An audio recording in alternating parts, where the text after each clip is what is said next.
महाप्रभु श्री जगन्नाथ जी के दर्शन करके आप जितना उछलते हो, राधा रमन जी के कपाट लगे, अचानक से गोसाई जी कपाट खोलते हैं तो जैसे महाराज सबकी भुजाएं खड़ी हो जाती है, नेत्र अपलक हो जाते हैं, हृदय में प्रसन्नता हो जाती है। राधा वल्लभ जी के दर्शन होते ही महाराज हृदय में अत्यंत शांति, अत्यंत शीतलता का अनुभव होता है। ठीक वैसा ही अनुभव किसी वैष्णव जन को देख करके होता हो तो मानो कि आप वैष्णव हो, तो मानो कि आप भक्त हो। हरिजन सो प्रीति नाही, अगर हरिजन से प्रीति नहीं है तो हरि से प्रीति नहीं। इंद्रद्युम्न राजा का एक नियम था कि आप अपने नगर में सेना खड़ी करके रखते थे चारों ओर। सब राजाओं की सेना खड़ी रहती है सुरक्षा में, लेकिन आपकी सेना का एक ही काम था, बहुत ध्यानपूर्वक सुनिएगा। क्या? नगर में आने वाले हर व्यक्ति से पूछना कि वो कहां से आया है, और नगर से जाने वाले व्यक्ति से पूछना वो कहां जा रहा है। यदि आने वाला व्यक्ति और जाने वाला व्यक्ति किसी तीर्थ या धाम का नाम ले दे, उसको पकड़ करके राजा के पास ले जाओ।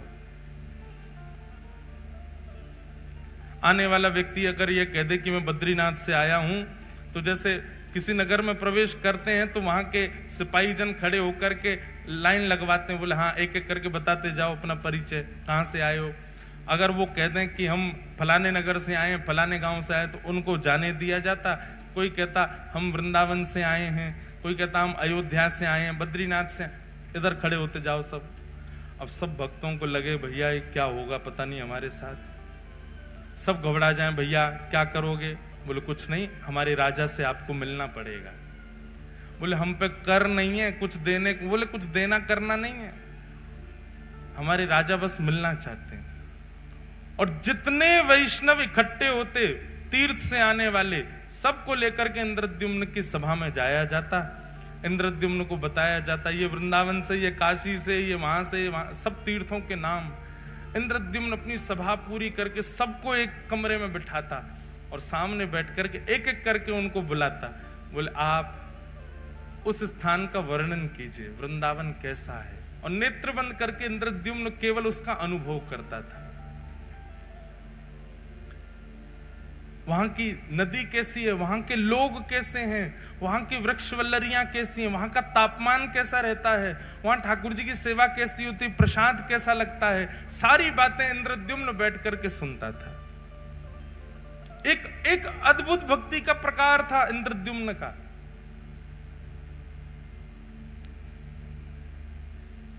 और जब वो अपनी पूरी बात कर देते तो उनको खूब सारा धन धान्य देता, उनके चरण धोता, उनके चरण दल को पीता और कहता अगली बार कभी आप तीर्थ से आओ तो मेरे लिए कुछ प्रसाद लाना।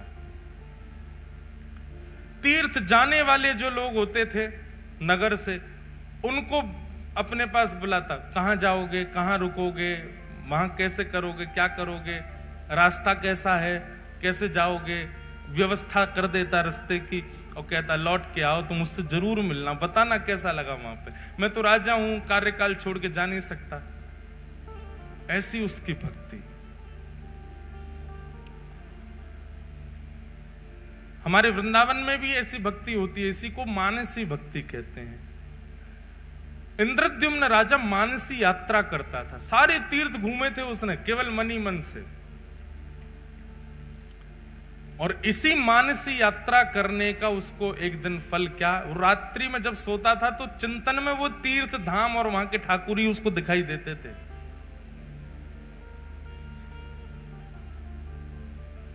एक दिन ऐसे ही पूछते पूछते पूछते वैष्णवों से, उनके संग बैठ के सत्संग करते करते रात्रि में इंद्रद्युम्न सोए।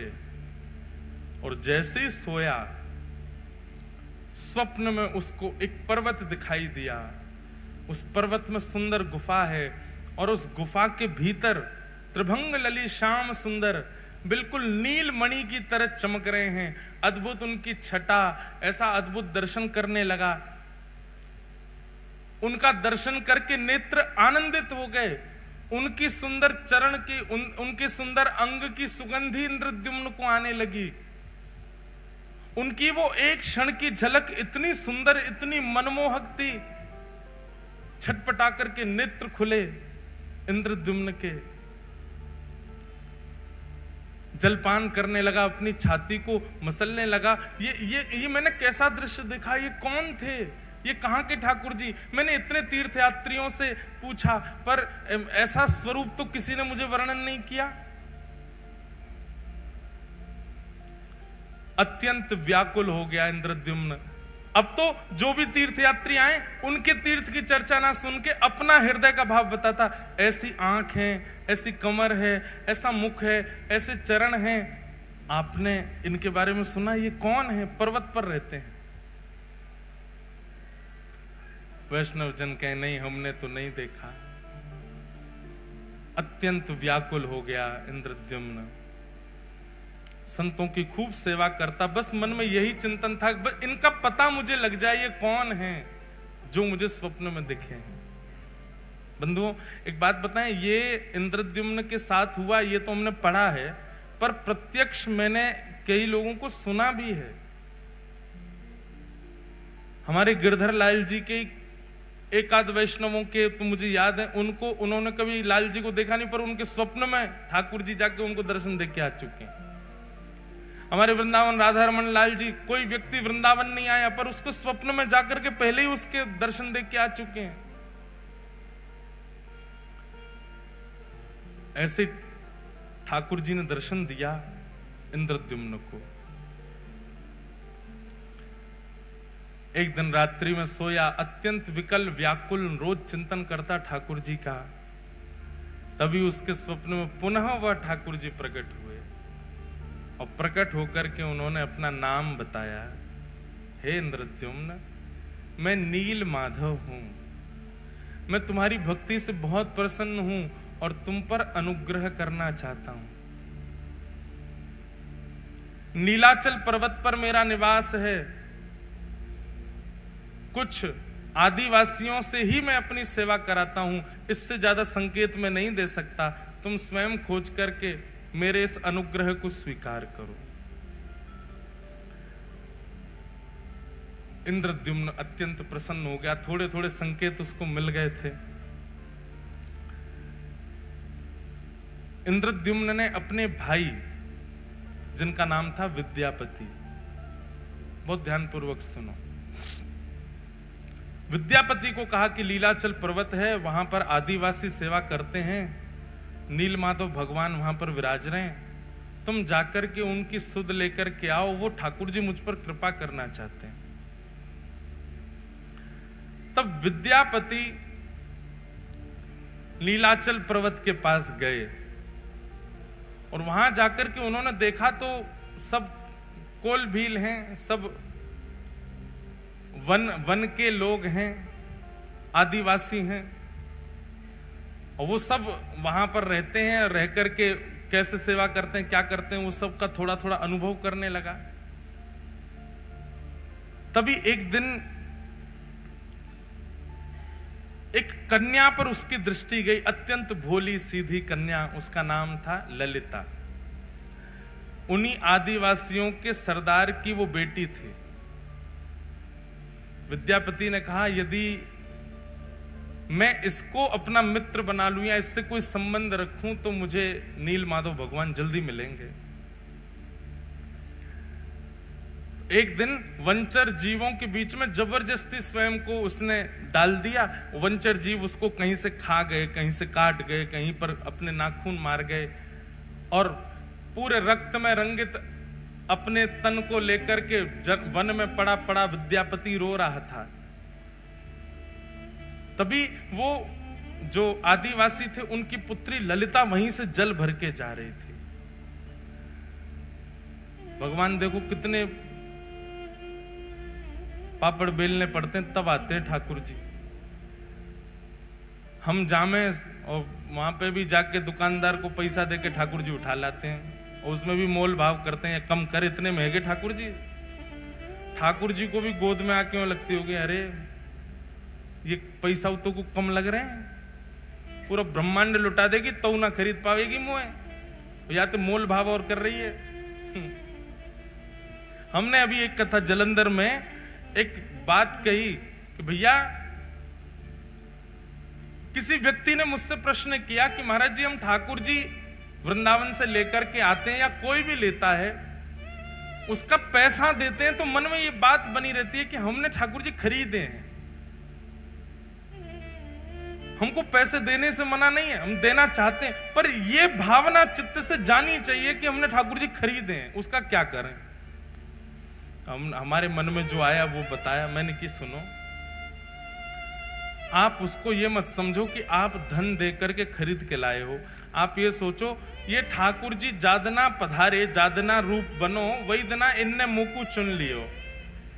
अब ये प्रतीक्षा कर रहे हिसार की वो माता जी कब आएंगी या हिसार के वो भैया कब आएंगे, उनके संग में जाऊंगा। अब आप गए 1 साल 2 साल बाद, ठाकुर जी के बनने के बाद, ठाकुर जी के प्रकट होने के बाद, तो 2 साल तक ठाकुर जी जिसके घर पर रहे, उसके यहां से जब अपने ठाकुर जी ले जा रहे हो, तो 2 साल वाने आपके ठाकुर जी की रक्षा करी, ठाकुर जी को विराजमान कियो, ठाकुर जी को श्रृंगार दियो, या भाव से वाकू बधाई दे करके आओ कि भैया हम तुमको बधाई दे रहे हैं, तुमने हमारे हृदय के ठाकुर जी अपने पास रखे। और सुनो, वो जितनो बतावे वहां में कछु बढ़ा के दे के आओ, बधाई दे के आओ। और जब जब वृंदावन जाओ, हम अपने लाल जी, जिन्होंने हमको लाल जी प्रदान किए, वैष्णव हैं, नाथ द्वार के, ठाकुर जी का स्वरूप ही बनाते हैं वो। उनको हमने मामा जी का संबंध बना रखा उनसे। जब भी जाएंगे नाथ द्वारा, उनके यहाँ जरूर जाएंगे, उनको कुछ कुछ भेंट दे के आएंगे, कुछ करके आएंगे, बधाई दे के आएंगे। अभी नाथ द्वारा में उत्सव है तो उनको भी बुलाएंगे, सम्मान करेंगे। भैया हमारे लाल जी के मामा जी हैं, इतने साल तक 5 साल लाल जी उनके पास रहे, 5 साल तक प्रतीक्षा करी उनने, 5 साल बाद पधारे ठाकुर जी। हमारी प्रथम कथा जो द्वारिका में हुई, उस कथा के प्रथम दिन से श्री ठाकुर जी का प्राकट्य होना प्रारंभ हुआ था। और 8वें दिन, जिस दिन कथा विश्राम हुई, 8 दिन में ठाकुर जी का स्वरूप प्रकट हो गया था। उन्होंने तब से सोच लिया, तो जिनकी कथा सुन के ये बने हैं, ये उन्हीं के पास ही जाएंगे। 5 साल ठाकुर जी ने प्रतीक्षा की, उसके बाद ठाकुर जी पधारे लाल जी। उनको बधाई देते हैं जब भी जाते हैं। ठाकुर जी ऐसे ही नहीं आते भैया, बहुत श्रम करना पड़े, परिश्रम करना पड़े। तो विद्यापति ने अपने आप को जबरदस्ती जानवरों से कटवाया और उस मार्ग पर गिर गया जहां से ललिता रोज जल भर के लाती थी। उसने जब देखा कि ये घायल पड़ा है, तुरंत उसको उठा करके अपने घर ले गए। सब लोग इधर देखो, बहुत ध्यान से कथा सुनो।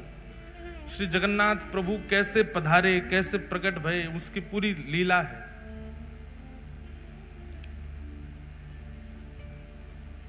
विद्यापति को लेकर के घर गई, पिताजी से जाके कहा, पिताजी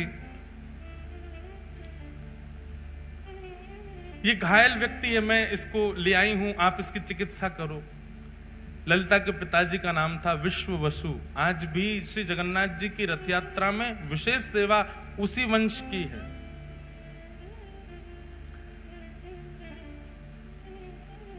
उसने चिकित्सा आदि की, चिकित्सा करके विद्यापति को घर पे ही रखा।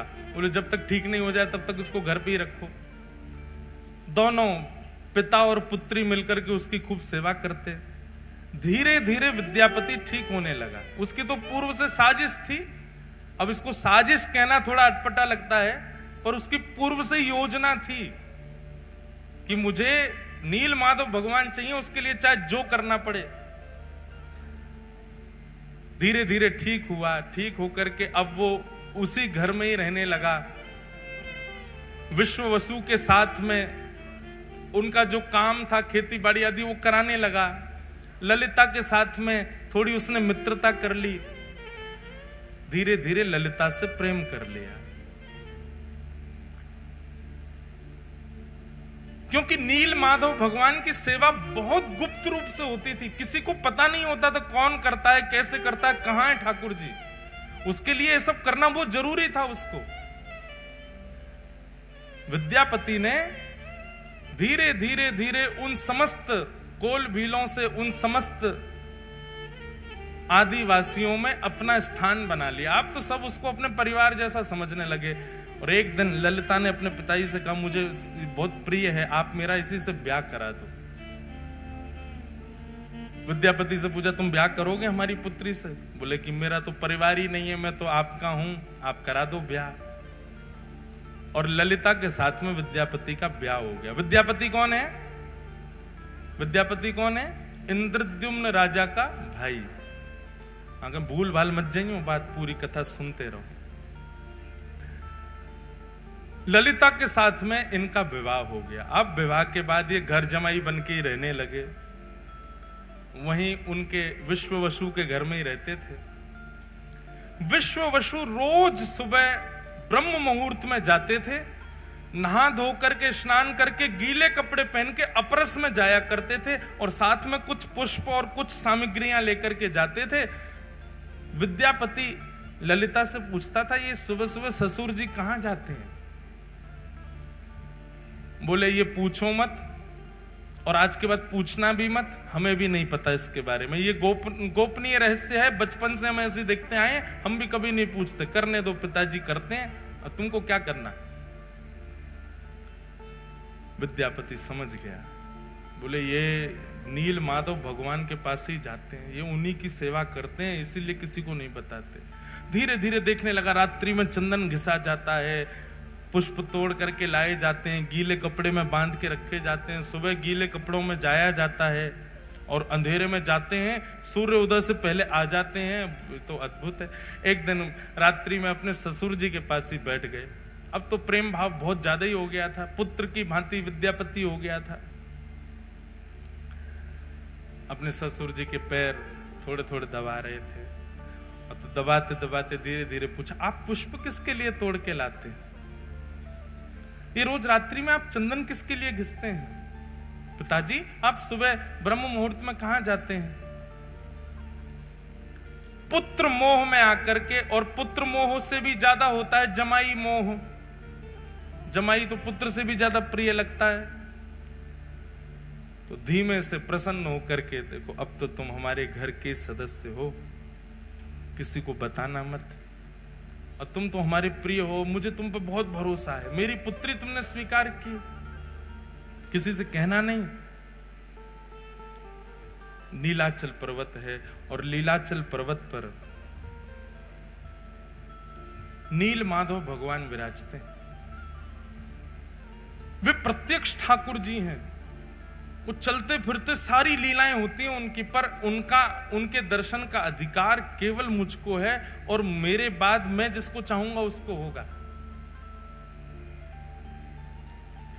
विद्यापति ने कहा, तो आपके तो कोई पुत्र है नहीं, तो दर्शन आपके बाद किसको होगा फिर? आप क्यों ना ये सेवा मुझे भी दे दो। पहले तो विश्ववसु ने मना किया, नहीं नहीं नहीं, मैं नील माधव भगवान से पूछूंगा, वो जैसी आज्ञा करेंगे वही होगा, ऐसे में तुमको लेके नहीं जा सकता। लेकिन रोज रोज यही बात करने से एक दिन विश्ववसु ने मन में सोचा कि ठीक है, तुम्हारी इतनी इच्छा है, मैं तुमको ले तो चलूंगा, लेकिन याद रहे आंख पे पट्टी बांध के मेरे साथ चलना पड़ेगा, ताकि तुम मार्ग ना देख पाओ। कहीं तुम योग्य नहीं हुए, नील माधव भगवान को तुम प्रिय नहीं लगे, और कहीं तुम बिना उनकी अप्रियता के वहां पहुंच गए, तो ठाकुर जी का अंतर ध्यान ना हो जाए। इसलिए दर्शन कराऊंगा, लेकिन प्रतीक्षा करना, ठाकुर जी को जब तुम प्रिय लगोगे तभी उनकी सेवा में जा सकोगे। और अगले ही दिन आंखों पर पट्टी बांधी विद्यापति के, और उसके ससुर जी विश्ववसु उनको लेकर के जा रहे। लेकिन विद्यापति तो इसी बहाने, इसी चतुराई से आया था कि उसको नील माधव भगवान चाहिए। उसने रात्रि में ही एक पोटली में खूब सारी राई भर ली। राई समझते हैं, सरसों के दाने, वो भर लिए, और भर करके उसमें एक सुई का छेद करके उसको अपनी कमर पर बांध लिया। और कमर पर बांध के दूसरे दिन पिताजी ने रुई लगाई, रुई के ऊपर पट्टी बांधी, पट्टी बांध के हाथ पकड़ करके ले गए, वो नीचे से उसने पोटली थोड़ी सी दबाई, उसमें से राई निकलने लगे।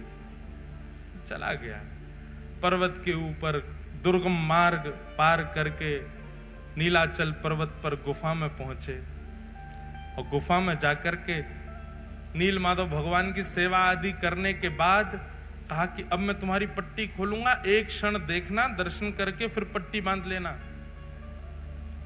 और जैसे ही उसकी पट्टी खुली, सामने नील वर्ण के श्री नील माधव भगवान मंद मंद मुस्कुरा रहे हैं, कटाक्ष कमल नेत्र हैं, सुंदर ठाकुर जी का वपु दिखने लगा। दर्शन हो गए। दर्शन करते ही तुरंत पट्टी बांधी, बोले चलो अब वापस यहां से, ताकि मार्ग ना पता कर ले।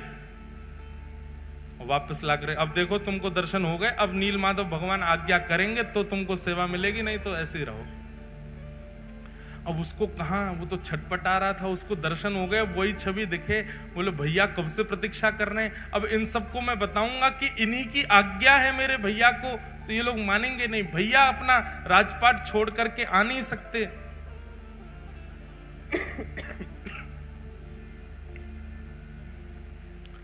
विद्यापति ने कुछ दिन प्रतीक्षा की।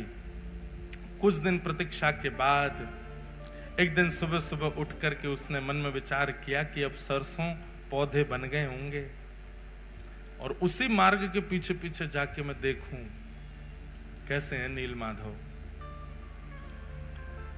सुबह उठ करके जैसे ही तैयार हुआ, पत्नी उठ गई। पत्नी ललिता पूछने लगी कहां जा रहे हो? बोले देवी पुष्प लेने जा रहा हूं, ठाकुर जी की सेवा करूंगा, तुम्हारे लिए गजरा बनाऊंगा। ऐसा कहकर के चला गया। ललिता बोली आज तक तो कभी लाए नहीं गजरा, आज तक तो कभी सेवा के लिए पुष्प लाए नहीं, आज अचानक। अब वो तो सरसों के पौधे देखते देखते देखते मार्ग उसने पता कर लिया था, उसी के पीछे पीछे ललिता उसके पीछे पीछे चल दी और वो छुप छुप करके देखती हुई जा रही है, जा कहां रहा है। तभी वो नीलाचल पर्वत के ऊपर चढ़ने लगा, पीछे पीछे ललिता भी चली गई। जैसे ही गुफा में पहुंचे, नील माधव भगवान खड़े हैं सामने। इसको तो दर्शन का अधिकार था, ठाकुर जी तैयार ही थे इसके साथ जाने को। तो बस ये जैसे ही ठाकुर जी का स्पर्श करने वाला था, इतने में ही ललिता पीछे से आ गई, अनधिकारी सामने आ गया। और अनधिकारी के आते नील माधव भगवान वहां से अंतर ध्यान हो गए। और जैसे नील माधव भगवान अंतर ध्यान हुए, रोने लगा। बोले मैंने कितना सब बनाया था ठाकुर जी को ले जाने के लिए, आदि आदि सब बातें हुई। ललिता ने जाकर नीचे पूरे आदिवासियों में बात फैल गई, सब विश्ववसु को पकड़ करके बंदी बना लिए। उसको छल कपट किया तुमने हमारे साथ, आदि आदि। हमारे ठाकुर जी अंतर ध्यान हो गए, हमारे साथ जो किया सो किया, ठाकुर जी चले गए हमारे। हम तुझे दंड देंगे। बोले कि मुझे दंड दीजिएगा, लेकिन मुझसे पहले आप एक बार राजा इन करके व्यवस्थित करवाना और सुंदर किसी कारीगर से मेरा विग्रह स्वरूप बनवाना। कारीगर वो ही बनाएगा जैसा रूप मैं चाहता हूं प्रकट करना, इसलिए उसको कुछ बताने की आवश्यकता नहीं। बस कारीगरों से कहना कि वे अपनी कला से बनाना शुरू करें, क्योंकि मेरे रूप को वही बना पाएगा जिसको मैंने चुना होगा। इसलिए तुम केवल समुद्र के तट पर जाकर के तीनों काष्ठों को इकट्ठा करो। तब जो तिथि समय भगवान ने बताया था, उसी तिथि समय पर गए। जाकर के देखा तो 3 काष्ठ बहते हुए, 3 दारू, दारू मतलब लकड़ी, बहती हुई समुद्र में से आई। और उन तीनों को इंद्रद्युम्न राजा ने अपने पूरी सेना से उठवाने का प्रयास किया, पर कोई हिला नहीं पाया। उठाना तो बहुत दूर की बात। तब नील माधव भगवान की, जिन्होंने अनन्य सेवा, अनंत सेवा की, विश्ववसु को ही पुनः बुलाया गया और उन्होंने आकर के चंद लोगों ने उठाया तो वो दारू ब्रह्म अपने आप उठ गए और ले जाकर के उनको गुंडीचा की रानी के महल में रखवाया। इंद्रद्युम्न राजा ने दुनिया के श्रेष्ठ से श्रेष्ठ कारीगरों को बुलाया। ये लकड़ियां हैं 3, और आपको इनसे स्वरूप, कैसा स्वरूप बनाओ? बोलो जैसा तुम्हारा मन करे वैसा बनाओ। वर्णन आता है कि महाराज बड़े से बड़े कारीगर आ गए, छेनी हथौड़ा रख करके स्वरूप निर्माण करना चाहें, पर वो छेनी हथौड़ा चलावें तो जैसे मानो ऐसा लगे लोहे पर चला रहे हो, चिंगारियां निकलती हैं, पर एक एक रत्ती भर भी उसमें छिद्र नहीं हो पाता। बड़े बड़े कारीगर अपने छेनी हथौड़ा टूटे हुए राजा इंद्रद्युम्न के सामने रख देते, क्षमा करो भगवान हम नहीं बना पा रहे। फिर कोई बंगाल से आता, बोले हम करके दिखाएंगे, वो भी नहीं बना पाते। फिर कोई कहीं से आता, वो भी नहीं बना पाते। तो भगवान ने आज्ञा की, त्रिलोकी के सबसे बड़े चित्रकारी में, कार्य कलाकारी में माहिर श्री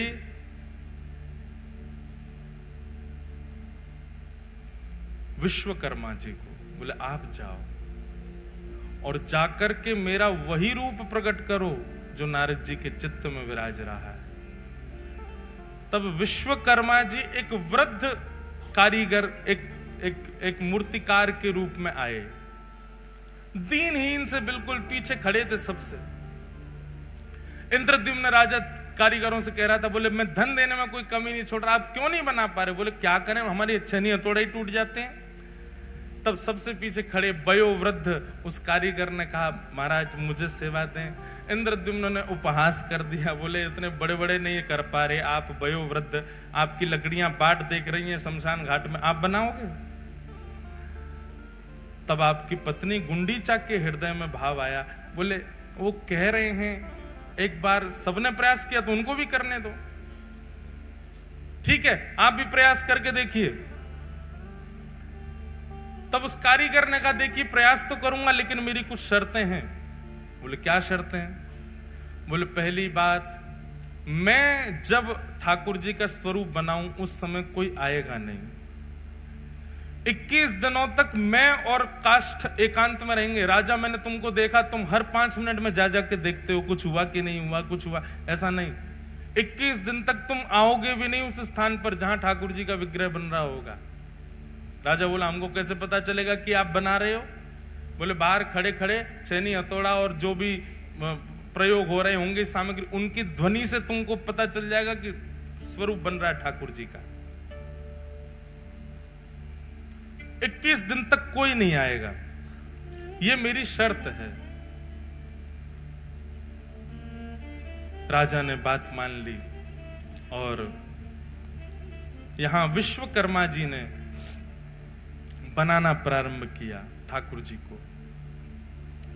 बनाते बनाते बनाते बनाते 15 दिन बीते और 15 दिन तक रोज आवाज आती थी भीतर से, कुछ ना कुछ क्रिया चल रही है।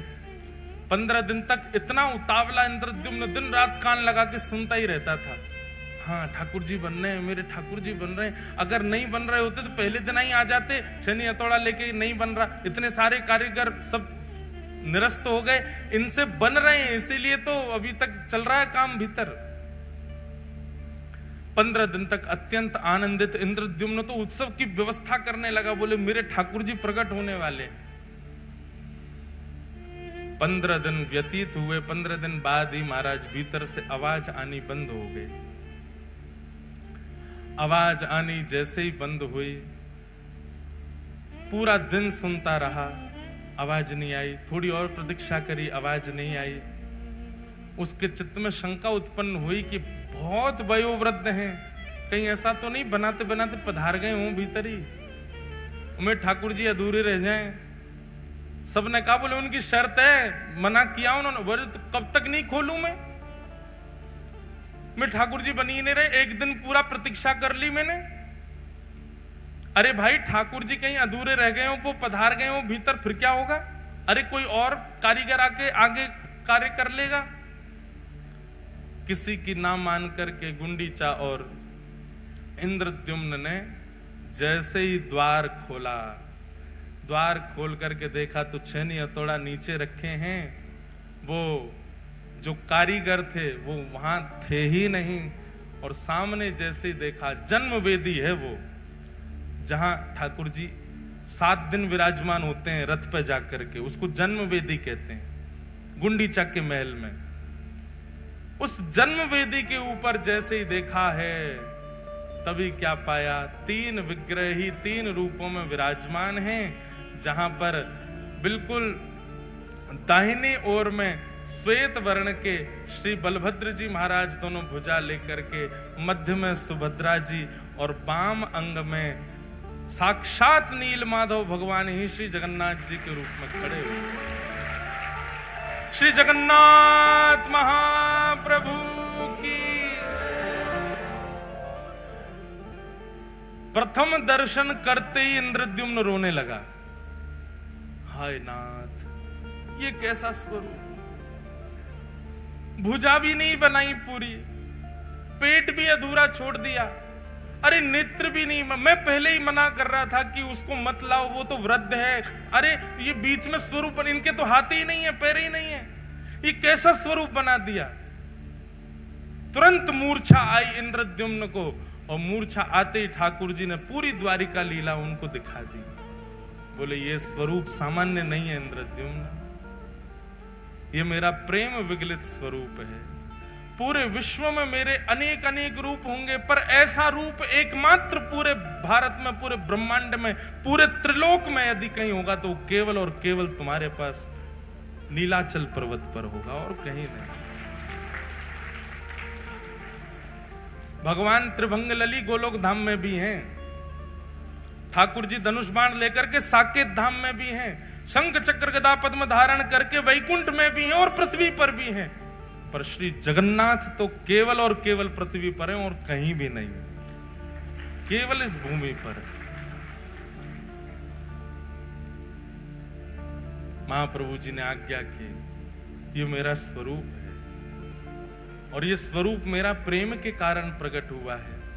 इंद्रद्युम्न अब तुम मेरा मंदिर निर्माण करा करके मेरे स्वरूप को विराजमान कराओ और विराजमान करके मेरी सेवा प्रारंभ करो, ये मेरा ही स्वरूप है। तब इंद्रद्युम्न के हृदय में जो दोष उत्पन्न हो रहा था, जो भाव उत्पन्न हो रहा था, ये कैसा स्वरूप, वो भाव, वो दोष, वो दूर हो गया। पूरे जगन्नाथपुरी में, पूरे लीलाचल पर्वत पर महाराज श्री क्षेत्र में उत्सव मनने लगा। इंद्रद्युम्न ने भव्य मंदिर का निर्माण कराया और भव्य मंदिर में जाकर के महाप्रभु श्री जगन्नाथ विराजमान हुए। बोलो जगन्नाथ भगवान की जय। महाप्रभु श्री जगन्नाथ विराजमान हुए। और कल फिर मैंने इसके आगे की कथा सुनाई थी। इंद्रद्युम्न राजा ने अपनी राज पदवी का त्याग कर दिया और राज पदवी का त्याग करने के बाद अपना संपूर्ण जो खजाना उसका था वो सब भगवान की सेवा में अर्पित कर दिया। गुंडीचा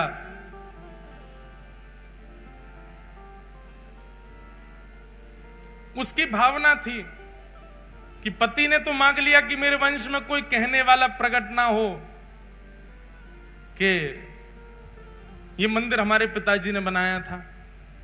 गुंडीचा ने कहा मेरे चित्त में तो वात्सल्य है, मेरे चित्त में तो बालक का प्रेम है, वो मैं कहां अर्पित करूं।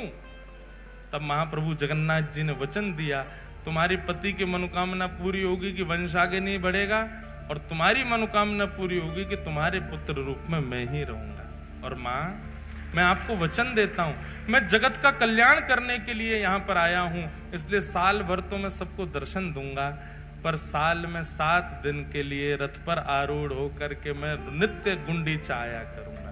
बंधुओं, स्कंद पुराण में ठाकुर जी के गुंडीचा में जब वो विराज जाते हैं, भगवान जब रथ पर बैठ करके आते हैं और रथ से उतर के जब गुंडीचा में 7 दिन विराजते हैं, उन 7 दिनों में दर्शन का इतना बड़ा महत्व है। स्कंद पुराण में कहते हैं 3.5 करोड़ तीर्थ हैं पृथ्वी पर। कितने? 3.5 करोड़। 3.5 करोड़ तीर्थों को करने का फल केवल एक झलक गुंडीचा में जगन्नाथ जी की देखने से प्राप्त हो जाता है। और आप श्री मंदिर में जगन्नाथ जी को जब देखोगे तो आपको लगेंगे पर ब्रह्म जगन्नाथ विराज रहे हैं, लेकिन आप अनुभव करेंगे, आप जब गुंडीचा में जाकर के जगन्नाथ जी को देखेंगे आपको लगेगा नेक सो लाला बैठो है। वहां ठाकुर जी अपना पर ब्रह्म रूप आपको थोड़े पतले से दिखाई देंगे, थोड़े छोटे से दिखाई देंगे, नेक से हो जाएंगे और थोड़े टेढ़े मेढ़े से दिखाई, ऐसा लगेगा मानो खेल रहे हैं, किलोल कर रहे हैं। क्यों? बोले अपनी मैया के पास बैठे श्री ठाकुर जी। हाँ, ठाकुर भले विराजे जी उड़ीसा जगन्नाथपुरी में, ठाकुर भले विराजे जी उड़ीसा जगन्नाथपुरी, ठाकुर भले विराजे जी उड़ीसा जगन्नाथपुरी में, ठाकुर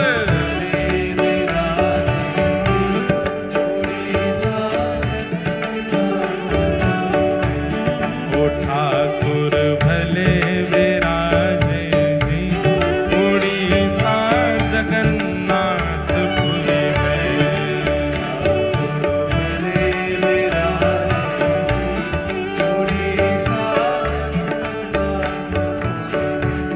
हे ठाकुर भले विराजे जी, ठाकुर भले विराजे जी, हे ठाकुर भले विराजे जी, ठाकुर भले विराजे जी उड़ीसा जगन्नाथपुरी में, उड़ीसा जगन्नाथपुरी में, उड़ीसा जगन्नाथपुरी में, उड़ीसा जगन्नाथपुरी, ओ ठाकुर भले विराजे जी उड़ीसा जगन्नाथपुरी में, ठाकुर भले विराजे जी उड़ीसा, जगन्नाथपुरी में, ठाकुर भले विराजे जी उड़ीसा जगन्नाथपुरी में, ठाकुर भले विराजे जी उड़ीसा, श्री जगन्नाथ महाप्रभु की बधाई हो, बधाई हो, बधाई हो।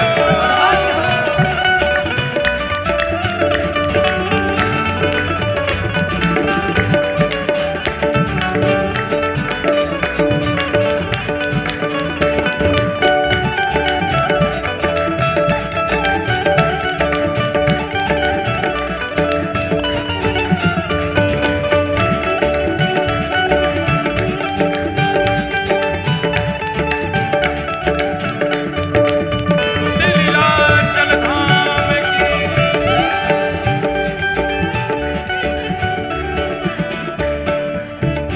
मैं कब से छोड़ी मथुरा नगरी, कब से छोड़ी मथुरा नगरी, कब से छोड़ी काशी है, कब से छोड़ी काशी है, कब से छोड़ी मथुरा नगरी, कब से छोड़ी मथुरा नगरी, कब छोड़ी काशी है, कब छोड़ी काशी है, झारखंड में आए विराजे, झारखंड में आए विराजे, क्योंकि लीलाचल जो है ये झाड़ियों में भयंकर वन था, इसलिए उसको झारखंड बोला है। झारखंड का मतलब वो प्रांत मत समझना। झारखंड में आए विराजे, झारखंड में आए विराजे, प्यारे वृंदावन के वासी हैं, वृंदावन के वासी, हाँ वृंदावन के वासी हैं, वृंदावन के वासी, ठाकुर भले विराजे जी जगन्नाथपुरी में, ठाकुर भले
हमने किया, उत्तर ठाकुर जी दे रहे हैं। ठाकुर जी कह रहे हैं भैया द्वापर में हमने मथुरा छोड़ी, सतयुग में हमने काशी छोड़ी, और अब कलयुग आया है। कलयुग में हम कहाँ प्रकट हुए? बोले कलयुग में हम जगन्नाथपुरी में आकर के विराजमान हुए हैं। कलयुग में है आन पधारे, कलयुग में आन पधारे, हे वृंदावन के वासी हैं, वृंदावन के वासी।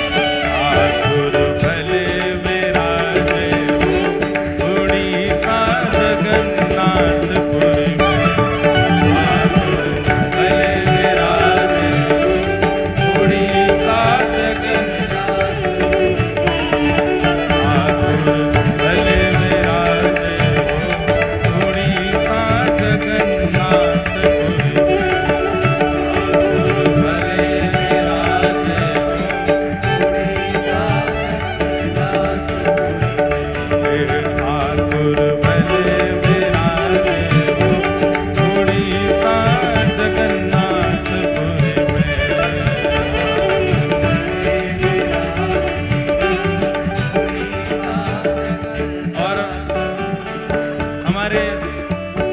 वृंदावन को लाला या उड़ीसा में रह के खावे पीवे कहा है, वा को वर्णन कर रहे हैं।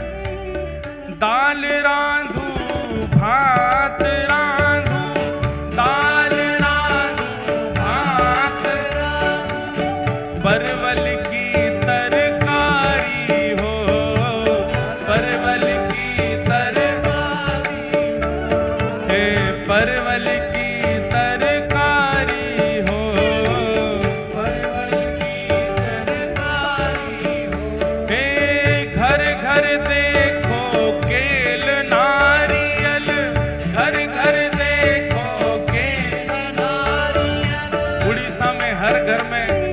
नारियल के वृक्ष लगे हैं, केला लगे हैं, कदली फल लगे हैं। घर घर देखो केल नारियल, घर घर देखो केल नारियल, घर घर ठाकुर वारी हो, घर घर ठाकुर वारी, हाँ घर घर ठाकुर वारी हो, ठाकुर भले विराजे हो उड़ीसा जगन्नाथपुरी में, ठाकुर भले विराजे हो उड़ीसा, हे ठाकुर भले विराजे हो उड़ीसा जगन्नाथपुरी में,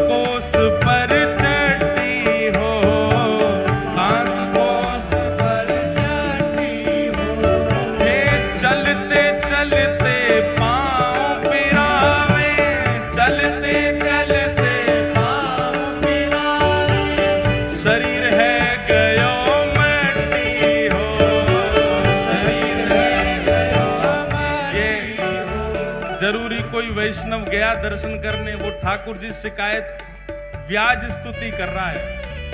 बोले कैसा हो भैया? बोले 2-2 कोस तक तो घर ही नहीं है, जंगल ही जंगल है पूरा, और 5 कोस पे चट्टी हो, कहीं भोजन पानी करना हो तो 5 कोस चलो। चलते चलते पाँव पिरावे, चलते चलते पाँव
अगर यहाँ कोई बनिया हो तो बुरा मत मान जाइए, ये उड़ीसा की बात है रही है ना। कहा चट्टी चट्टी बनिया लूटे, चट्टी चट्टी बनिया लूटे और लूटे फिरंगी हो, और लूटे फिरंगी हो, और सिंह दरवाजे पंडा लूटे, सिंह दरवाजे पंडा लूटे। जो लोग जगन्नाथपुरी गए होंगे, वहां के पंडान पे 2 छड़ी लगी रहे हाथ में, उसको बजाते रहेंगे चट चट, इधर आओ इधर आओ इधर आओ, यहाँ पे आओ, कितना 500 दे दियो, 500 नहीं 1000 निकल के तो महाप्रभु जगन्नाथ कृपा करेंगे। सबके संग होता है ऐसा। सिंह द्वार पे पंडा लूटे, सिंह द्वार पे पंडा लूटे, यात्री भय उदासी हो, यात्री भय उदासी हो, हाँ यात्री भय उदासी हो, यात्री भय उदासी। हे ठाकुर, हाँ ठाकुर, हे ठाकुर भले विराजे हो उड़ीसा जगन्नाथपुरी में, ठाकुर भले विराजे हो उड़ीसा जगन्नाथपुरी में, हे ठाकुर भले विराजे हो उड़ीसा जगन्नाथपुरी में, ठाकुर भले विराजे हो उड़ीसा जगन्नाथ। भुजा उठा के गाओ, नाथ नाथ नाथ भजो नाथ जगन्नाथ, नाथ नाथ नाथ भजो नाथ जगन्नाथ, हे तीनों के नाथ भजो नाथ जगन्नाथ, तीनों के नाथ भजो नाथ जगन्नाथ, हे नाथ नाथ नाथ भजो नाथ जगन्नाथ, नाथ नाथ नाथ भजो नाथ जगन्नाथ, हे नाथ नाथ नाथ भजो नाथ जगन्नाथ, नाथ नाथ नाथ भजो नाथ जगन्नाथ, नाथ नाथ नाथ भजो नाथ जगन्नाथ। नील चक्र पे ध्वजा विराजे, नील चक्र पे ध्वजा विराजे, नील चक्र पे ध्वजा विराजे, नील चक्र पे ध्वजा विराजे, हे मस्तक सोहे हीरा हो, मस्तक सोहे हीरा हो, मस्तक सोहे हीरा हो, मस्तक सोहे हीरा, और बीच में बहन सुभद्रा बैठी, बीच में बहन सुभद्रा बैठी, बीच में बहन सुभद्रा बैठी, बीच में बहन सुभद्रा, और आजू बाजू 2 बीरा हो, आजू बाजू 2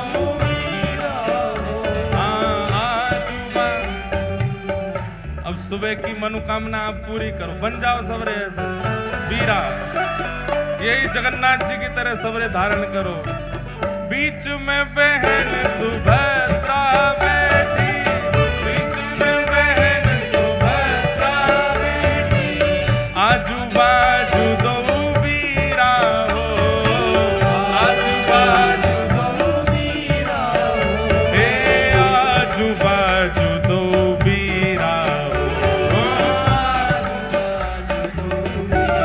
हे ठाकुर, हाँ ठाकुर, हे ठाकुर भले विराजे हो उड़ीसा जगन्नाथपुरी में, ठाकुर भले विराजे हो उड़ीसा जगन्नाथपुरी में। दो लोगन के कंधा पे चढ़े कोई ना, 2 लोगन के पे, और फिर झूले आगे पीछे, हाँ ये बात वो झूल रहा हूँ। हे ठाकुर, हाँ ठाकुर, हे ठाकुर भले विराजे हो उड़ीसा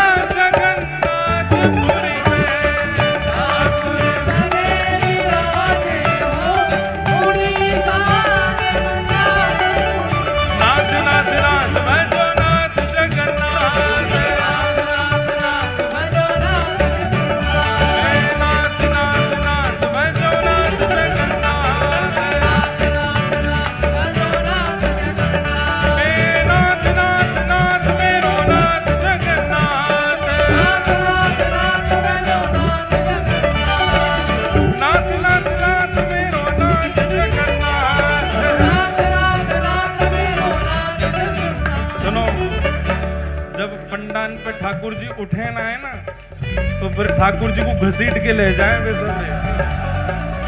नाथ नाथ नाथ भजो नाथ जगन्नाथ, नाथ नाथ नाथ मेरो नाथ जगन्नाथ,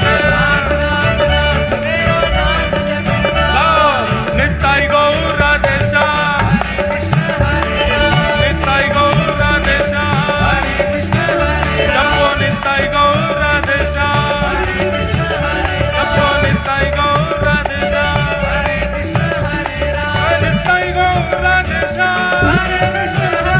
जपो निताई गौर राधेशा, जपो निताई गौर राधेशा, जपो निताई गौर राधेशा, जपो निताई गौर राधेशा, जपो निताई गौर राधेशा, जपो निताई गौर राधेशा, जपो निताई गौर राधेशा, जपो निताई गौर राधेशा, जपो निताई गौर राधेशा। जगन्नाथ जगन्नाथ जगन्नाथ रक्षमा, महाबाहो महाबाहो महाबाहो।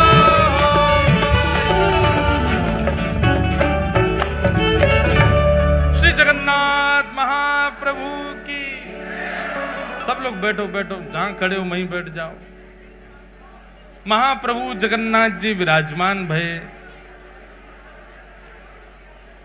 लीलाचल धाम में। लीलाचल पर्वत पर श्री ठाकुर जी विराजे। अब आप लोग जल्दी शांत हो तो हम 10 मिनट और कहें, नहीं तो फिर विश्राम करें। बिल्कुल शांति।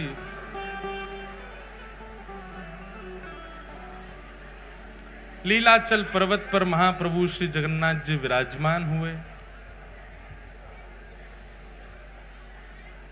ठाकुर जी के, अच्छा एक बात बताओ,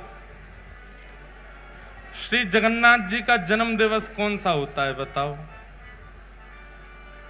कौन बताएगा सब में? स्नान पूर्णिमा।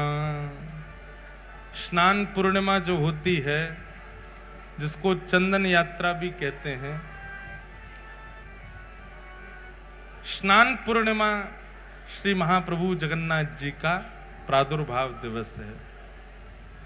और ठीक उसके 15 दिन बाद ही ठाकुर जी रथ यात्रा के लिए निकलते हैं। तो महाप्रभु श्री जगन्नाथ जी जैसे ही विराजमान भये, विराजमान हेवे के बाद ही ये लीला हुई कि गुंडीचा ने ठाकुर जी को पुत्र रूप में वर्ण किया और ठाकुर जी ने उनको आज्ञा दी कि हम आपके यहां रथ पर बैठ करके आएंगे। और ठाकुर जी की फिर उसके बाद सर्वप्रथम रथ यात्रा हुई। ठाकुर जी रथ में आरूढ़ होकर के गुंडीचा के लिए गए। अब यहां रथ का बहुत सुंदर वर्णन है, बहुत विस्तृत वर्णन है। रथ कैसे बनता है, रथ का स्वरूप क्या होता है, रथ में क्या क्या भावों का प्रयोग होता है, कौन कौन सी वस्तु रथ में लगाई जाती हैं, कितने प्रकार के लोग रथ का निर्माण करते हैं। और जैसा रथ का निर्माण पहली बार हुआ था, तब से आज तक रथ वैसे ही बनता है जैसा परंपरानुगत पहली बार बना था।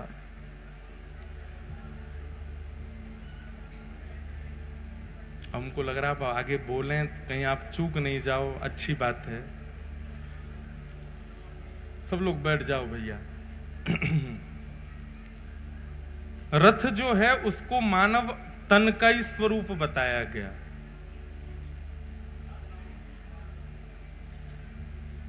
रथ बनना प्रारंभ कब से होता है पता है आपको? वसंत पंचमी। वसंत पंचमी से रथ बनना प्रारंभ होता है। मतलब सर्वप्रथम लकड़ियां इकट्ठी आदि, प्रथम पूजन वसंत पंचमी को होता है लकड़ियों का, और उसके बाद से रथ बनना प्रारंभ होता है। और ठाकुर जी की रथ यात्रा जाकर के होती है कब? जुलाई में। लगभग गुरु पूर्णिमा के बाद आषाढ़ में जाकर के श्री महाप्रभु जी की रथ यात्रा होती है। इतना समय लगता है रथ बनने में। उसमें पंच वस्तुओं का ही प्रयोग होता है केवल रथ में। जैसे मानव शरीर के लिए भगवान ने पंच तत्व, पृथ्वी, जल, अग्नि, वायु, आकाश, ऐसे ही पंच वस्तुओं से रथ का निर्माण होता है। कौन कौन सी पंच वस्तु लगती हैं? सबसे पहला काष्ठ, लकड़ी। दूसरा बताया गया रंग रोगन, जो पूरे रथ पर किया जाता है तो उसका स्वरूप रंग। तीसरा रथ में प्रयोग किया जाता है धातु, उसमें कहीं पर लोहा, पीतल, स्वर्ण, चांदी भी लगाए जाते हैं रथ के अंदर ठाकुर जी के। तीसरा जंबूरा, यानी कि सुंदर पत्र और पुष्प। और अंतिम वस्तु है वस्त्र। इन पंच चीजों से महाप्रभु जी का रथ तैयार होता है। रथ तैयार होने के बाद में 7 लोग उस रथ का निर्माण करते हैं। कौन कौन से 7 लोग रथ का निर्माण करते हैं? सबसे पहला जो श्रेणी है, 7 लोग नहीं, मतलब 7 कैटेगरी है। एक एक कैटेगरी में 20-20 लोग हैं। पहले कैटेगरी है गुणाकार। ये गुणाकारी जो होते हैं, इनको अधिकार होता है ठाकुर जी की लकड़ी लाने का और उसको व्यवस्थित करके प्रदान करने का। काष्ठ आए बड़े बड़े, अब उनको छोटे छोटे रूपों में परिवर्तित करना, ये गुणाकारी जो लोग सेवादार होते हैं उनका काम होता है। दूसरे सेवादार होते हैं महाराणा। महाराणा, ये महाराणा कौन है? जो रथ बनाते हैं, सबको इकट्ठा करके उसको स्ट्रक्चर प्रदान करते हैं, महाराणा। तीसरे हैं लोहकार, जो लोहे का काम करते हैं, रथ में कहां पर चोवा लगाना, कहां पे क्या करना, वो सारा काम जो करते हैं। चौथे होते हैं चका नायक।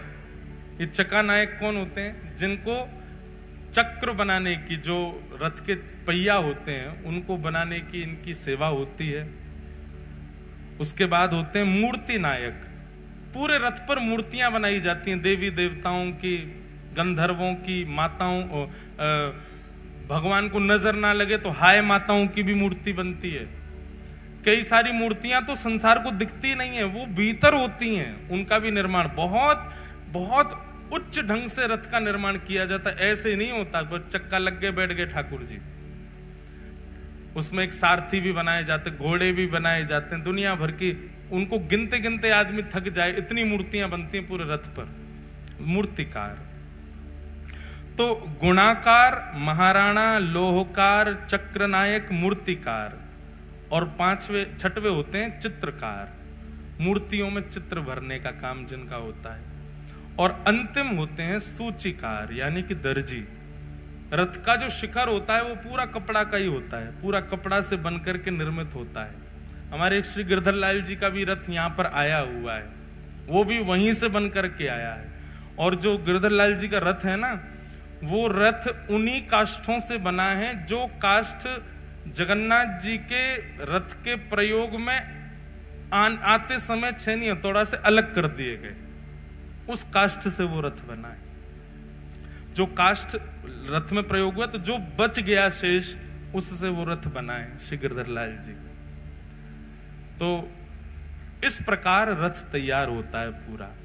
7 प्रकार के मजदूर लगते हैं, 5 प्रकार की सामग्री लगती हैं, और तब जाकर के रथ का निर्माण होता है। हम बस इतना निवेदन करना चाह रहे हैं कि जब रथ के निर्माण की खबर पूरे भारत में फैलने लगी तो फैलते फैलते ये खबर पहुंची कहां? गोस्वामी तुलसीदास जी के पास। जब गोस्वामी जी पधार गए, भगवान के आने के तो बहुत समय बाद गोस्वामी जी का प्रादुर्भाव हुआ, पर जब गोस्वामी जी ने श्री जगन्नाथ जी के बारे में सुना और जगन्नाथ जी के रथ का वर्णन जब उन्होंने सुना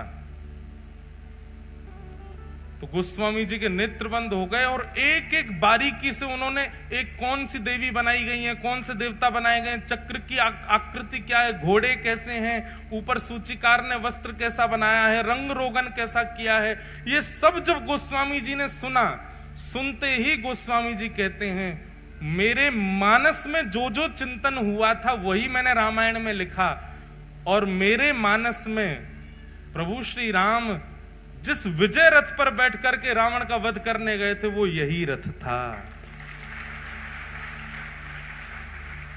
जिस रथ पर महाप्रभु जगन्नाथ विराजते। जब गोस्वामी तुलसीदास जी ने रथ का वर्णन सुना तो वे सुन के कहने लगे तुमने निश्चित ही मेरे मन की बात जान ली, मेरे मन में जो विजय रथ है राम जी का वो देख लिया। बोले नहीं, ये तो स्कंद पुराण में वर्णन है, महाप्रभु जी का रथ है।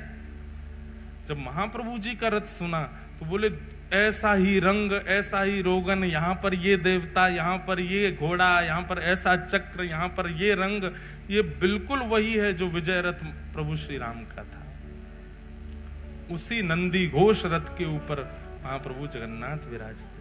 तभी गोस्वामी जी के मन में आया, बोले भैया ये कहीं राम जी तो नहीं है जगन्नाथ जी। तब आपने जगन्नाथ जी की और जांच पड़ताल करवाई तो पता चला वो तो मक्खन का भोग लगाते हैं, सुबह सुबह दधी ओदन पाते हैं, चावल पाते हैं, भात पाते हैं, बलराम जी के संग में बैठे हैं। तो बोले अरे ये तो कृष्ण भी हैं। तभी आपको पता चला कि सुदर्शन जी बगल में विराज रहे, ओहो ये तो हरि भी हैं। तो राम कृष्ण हरि तीनों हैं, राम भी हैं, कृष्ण भी हैं और हरि भी। अगर कोई राम रूप में दर्शन करे तो राम जी, लक्ष्मण जी बीच में किशोरी जी खड़ी हैं। कोई कृष्ण रूप में दर्शन करे तो यहाँ श्री कृष्ण हैं, बलराम जी हैं, बीच में सुभद्रा जी खड़ी हैं।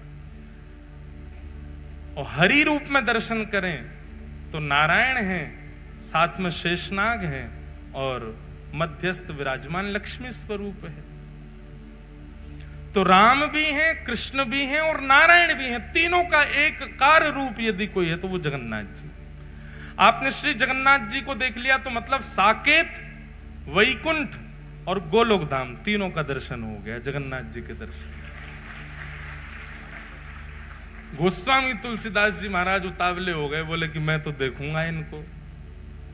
गोस्वामी जी गए जगन्नाथपुरी। जैसे ही जगन्नाथपुरी गए, जगन्नाथपुरी में जाकर के सबसे पहले तो आपने वहां के लोगों को देखा। क्या देखा? हरि हरि बोलो, हरि हरि बोलो, हरि हरि बोलो, मटक मटक करके नाच रहे हैं महाराज। गोस्वामी जी महाराज देख करके सीधे भोले भाले सब घूम रहे हैं, सबको देख के बड़े प्रसन्न हो गए। बोले वाह भैया। गोस्वामी जी महाराज जैसे ही मंदिर में प्रवेश करने लगे, पंडा पुजारी सब ने पकड़ लिए। गोस्वामी जी बोले लाओ दक्षिणा दो। गोस्वामी जी बोले पहले ठाकुर के तो दर्शन करो। बोलो वो बाद में होंगे, पहले दक्षिणा दो। गोस्वामी जी का मन हो गया खिन्न सा, बोले कि कलयुग है यहाँ तो भारी लूट रहे हैं, बताओ। गोस्वामी जी भीतर गए तो महाप्रसाद की सुगंधी आने लगी। महाप्रसाद की स्थिति देखी महाराज तो जगन्नाथ प्रभु के महाप्रसाद का नियम है, आप आसन पर बैठ के नहीं खा सकते, आप ऊपर ऊंचे बैठ के नहीं खा सकते, आप नीचे कपड़ा बिछा के नहीं खा सकते, आप थाली में नहीं पा सकते। महाप्रसाद के नियमों में स्कंद पुराण भर दी व्यास जी ने। इतना वर्णन किया महाप्रसाद का। महाप्रसाद का वर्णन करते हुए कहते हैं कि उसको भोजन, अन्न और स्वाद के लिए पाना ही नहीं चाहिए, अपराध लगेगा नहीं तो आपको। महाप्रसादे गोविंदे, चैतन्य महाप्रभु कहते हैं वो साक्षात गोविंद हैं। एक एक तिनका भीतर जाए तो यही समझो श्री कृष्ण जा रहे हैं, अब रास राशेश्वर कृष्ण जा रहे हैं, अब माखन चोर कृष्ण जा रहे हैं, अब हमारे चित्त में श्री राधा रमण जा रहे हैं, अब गोपी रमण जा रहे हैं, अब गोपेश्वर जा रहे हैं। एक एक अंग में, एक एक अन्न में ठाकुर जी की लीला चिंतन करके उसको पाना चाहिए, ऐसे नहीं पाना चाहिए भोजन समझ करके। बहुत उसका कल देखूंगा, अगर भाव लगा तो भक्त चरित्रों के बीच में वर्णन करूंगा। आप महाप्रसाद पा रहे हैं और कोई आकर के आपकी थाली, आपके पत्तल में से पाले, आप उसको रोक नहीं सकते। आपने एक बार भी रोका और मान लीजिए आपने रोका नहीं, मन में सोचने लगे मेरा क्यों खा रहा है, आपके महाप्रसाद उसी समय उसका भाव नष्ट हो जाएगा। आप किसी को नहीं रोक सकते। एक जीव भी आकर के आपके पत्तल में से चाट सकता है, आप उसको भी नहीं रोक सकते। महाप्रसाद झूठा नहीं होता। महाप्रसाद आपके में से कोई खा जाए, आपके में से कोई ले जाए, आप पालो, झूठा नहीं। आप महाप्रसाद पाने के बाद, हम बहुत बड़ी बात बोल रहे हैं, ध्यान से सुनिएगा, आप महाप्रसाद पाते पाते महाप्रसाद हाथ में लगा है, आप ठाकुर जी को भी छू लो, उसमें कोई दोष नहीं है, क्योंकि महाप्रसाद कभी भी झूठा नहीं माना जाता। महाप्रसाद कभी भी पाते समय भाव उठा करके मुख से उंगली स्पर्श नहीं करानी चाहिए। महाप्रसाद जब भी पाव लेकर के उसको इतना ऐसा लो कि वो एक थोड़ा सूखा रहे, लड्डू जैसा रहे, तो आप उसको ऐसे ऐसे करके पा सकते हैं। महाप्रसाद पाने में कभी भी अगर आपने उंगली छुपा दी तो महाप्रसाद का भाव नष्ट हो जाएगा। तो कहते हैं अधर से केवल महाप्रसाद भीतर जाना चाहिए। महाप्रसाद के बड़े नियम है और अंतिम नियम, बहुत सारे नियम है पर एक विशेष सुन लो, महाप्रसाद पाने के बाद हाथ नहीं धोना चाहिए।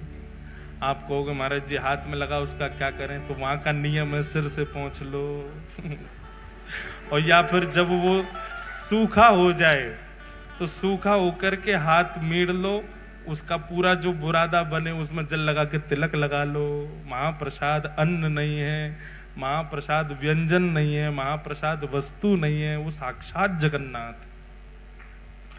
गोस्वामी तुलसीदास जी महाप्रसाद देखने गए तो क्या देखा, एक व्यक्ति खड़िया फूटा हुआ घड़ा था, उसमें नेक्से से चावल लेके महाप्रसाद बना बना के पा रहा था और पाते पाते उसने वो छोड़ दिया, उसमें कोई कुकर खाने लगा और जो हाथ था उसको यूं पोंछ लिया।